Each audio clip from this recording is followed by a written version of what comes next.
As the season progresses, do you have any team in mind that may go to the Super Bowl? I will do you one better. I will give you an entire power rankings of the 10 best teams in the league that have the best chance to make it into the Super Bowl. But first, I got to start with the first two out. First two out are Seattle and Pittsburgh. Pittsburgh, as we spoke on earlier, their offense is abysmal, unwatchable. I hate every second of it. If Cleveland's defense wasn't so fun to watch, I would have changed the channel every time they were on TV. But that defense is going to keep them in pretty much every game and probably win them a couple. They have 2 more games against the Joe Burrow-less Bengals, so they're going to end up making it to the playoffs some way, somehow. And depending on how the rest of the Ravens season goes, their game against the Steelers might not matter, so they might end up winning that one too. Most importantly, they have my current coach of the year, Mike Tomlin, who makes chicken salad out of chicken shit religiously, but still just outside of the top 10. Next will be Seattle. They're currently the 6th seed in the NFC. I know, in theory, they're a good team, but every single one of their losses makes you look at them and go, are we sure they don't stink? Like, are we sure? Like, as I'm recording this now, if they go out Thanksgiving night and get their ass kicked by the Niners, would anyone really be surprised? I damn sure wouldn't. They got absolutely shelled by the Ravens. They just lost to a Rams team whose season is hanging on by a thread. They almost lost to PJ Walker and the Browns 2-3 weeks ago. Their offensive line can't hold up very well. Geno Smith has turned back to a pumpkin type moments every now and again. And now he has an elbow arm injury now, so who knows? But you try to find me 7 teams in the NFC that can make the playoffs. So they might just end up being the 6th seed or 7th seed by default. So right outside the top 10. All right, now we can get into the actual 10. Number 10, I have the Cleveland Browns. I didn't understand the overreaction to the Deshaun Watson injury. The Browns have been carrying a subpar quarterback all year long. Whether it's Deshaun Watson or somebody else, Deshaun Watson has not played like a superstar all year long, and he still is 5-1 with the Browns. PJ Walker was 2-1.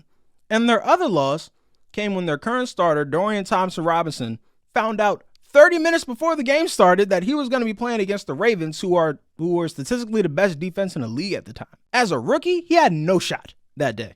They are going to do what everyone tried to convince themselves that the Jets were going to be able to do and lead with defense, keep these games as ugly as they can, and carry this team to the playoffs. I don't know if they're going to be able to win one when they get there, but they're going to make the playoffs some way, somehow. Number 9, I got the Jacksonville Jaguars. I was skeptical of the Jaguars before they got their head kicked in by the Niners. That only made it worse. That Titans win did not move me in the slightest. They are currently leading the division, so kudos. They're going to end up making the playoffs or sneaking in some way, somehow.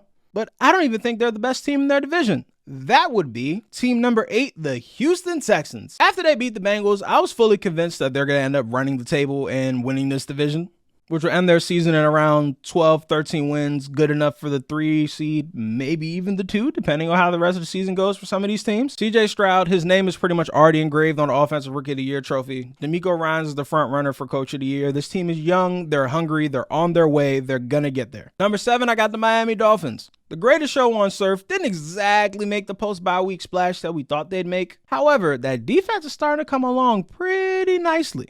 Jalen Ramsey has allowed like a 0.00 quarterback rating when getting targeted since he's returned back into the starting lineup.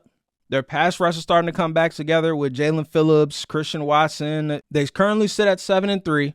Their best win so far is against the Raiders, who they just beat last game 20-13, who fired their head coach 3 weeks ago and were exactly 500 when they came into that game and are obviously below 500 now because they lost.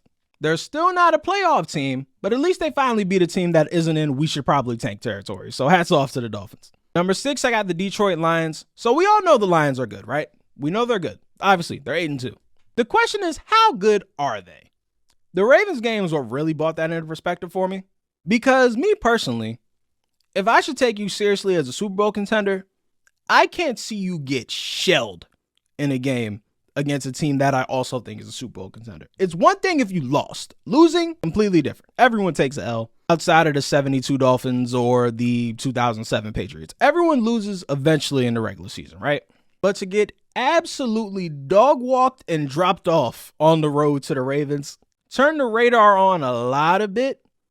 Watching that stinker they put out there against the Bears, who will be having 2 top 5 picks in the draft in April, you can book it. And their loss before that was a loss at home in overtime against Seattle, who we covered earlier, who might not be that good. I don't know, man. I have my concerns about the Lions. I got my concerns. I'm happy for them, but I have my concerns. At number 5, we have the San Francisco 49ers. I have them at the bottom of the top 5 because they're frontrunners. Let's just call it what it is. If they don't have a lead going into the fourth quarter, they very literally cannot win games. They won't win the game. If one or two pieces are not in the starting lineup or are not playing up to their potential, they will not win the game. We have seen it. And Hufanga, who hopefully I pronounced his name correctly, their starting safety, their all-pro safety, just announced that he's out for the season with a torn ACL. So that's not a great sign. But oh, baby, when they have a lead. Oh, boy, when everything's clicking, they are a buzzsaw, and they can take down almost anybody. They just have to make sure they have that lead first. And just a personal bias of mine, if the limitation of your team is, well, I don't know how good our starting quarterback is going to be today, instant turnoff for me. Yeah, I know. Brock Purdy had his perfect QB rating out there last Sunday. Kudos to you. Hats off. Good job. But again, front running. They were winning that entire game. Number 4, I got the Dallas Cowboys. I know they lost to the Niners. I don't care. This version of the Cowboys is a much better version than the Niners played a couple weeks back, and the Niners are a much worse version than the Cowboys played that week. The Cowboys have been humming since that game. Outside of inexplicably losing that game to the Eagles, which I still don't know how they lost that game. It's gonna bother me for the rest of the season. I'm not even a Cowboys fan. How the hell did they lose that game? They have the best pass rush in football. That's actually statistically proven. Analytically, they have the best pass rush win rate in the entire league. Dak Prescott is looking like an MVP candidate. Their run game actually starts to look functional. The offensive line is starting to hold up a lot better. Deron Bland is on his way to setting a record for pick sixes in a year and it's creeping his way into the defensive player of the year discussions. Mike McCarthy is very literally saving his job right now. I like where the Cowboys are headed. That's all I'm going to say. Number 3, I got the Baltimore Ravens. I had them at number 1 forever, but the loss to the Browns in the fourth quarter, allowing Deshaun Watson, who apparently was out there with half a throwing arm, to go perfect in the fourth quarter. I don't care if it was on all 2-yard completions. He went perfect, made the comeback, somehow lost the lead, and dropped one at home. Mark Andrews is out for the year now. Lamar looked like he got his ankle rolled up on or his knee rolled up on somewhere strange on that Thursday night game. So we'll keep that updated. And this is around the Lamar's going to miss 1 or 2 games and possibly be out for the season time of year.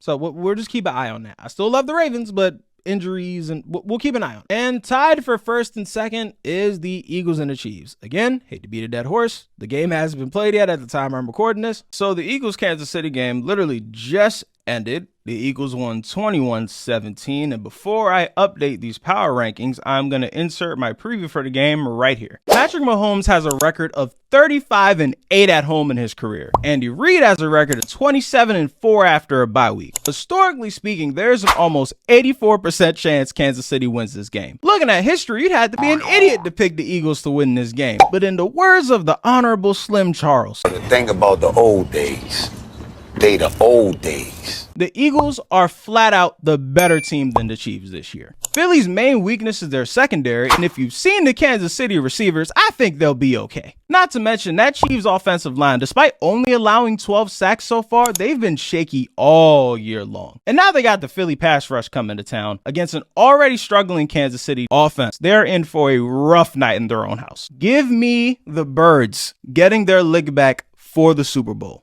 All right, so it turns out that KC's receivers might be worse than I thought. I got some pretty numbers here. 21% of Patrick Mahomes' incompletions all season long are because of drops. That doesn't count wrong routes run. That doesn't count rush throws because of the pressures. I know they only gave up 1 sack tonight, but that's because Patrick Mahomes is a magician. That's not because the offensive line was holding up. If you watch the game, he was under pressure all night long. He was on the run all night long. That Eagles pass rush is no joke. What I will give Kansas City credit for is they were able to get to Jalen Hurts 5 times. Now, part of that is because he was holding on to the ball for a while, and that knee is a little more hurt than they're letting on, and he wasn't as elusive as he usually is. But credit where credit is due. They were able to get through what I believe is the best offensive line in football. So credit there, right? KC has managed to do the impossible. They have a dysfunctional offense with the most talented quarterback we've ever seen. And it's high time we start admitting that. They simply do. Which is why, instead of being number 2, I have them now at number 3 on the list. Number 2, I'm moving up the Ravens. I still have my concerns about Lamar's injuries, injury to Mark Andrews, and everything I stated before when I had him at 3. And at number 1, it has to be the Eagles. Here they are at 9-1 for the second year in a row. Here they are, most talented team in the NFL for the second year in a row. They did it again. I don't know what to tell you. Here they are again. Did they play a perfect game tonight? Absolutely not. I don't think they played a perfect game all season long. But let me tell you what a lifetime of being a Patriots fan has taught me. The true mark of a Super Bowl champion, and I know this by watching 6 of them my entire life, is knowing how to win in different ways. Hey, Tom, for tonight's game, we're going to give Jonas Gray the ball 35 times. Yeah, we just got him off the practice squad, but let's give him the ball 35 times.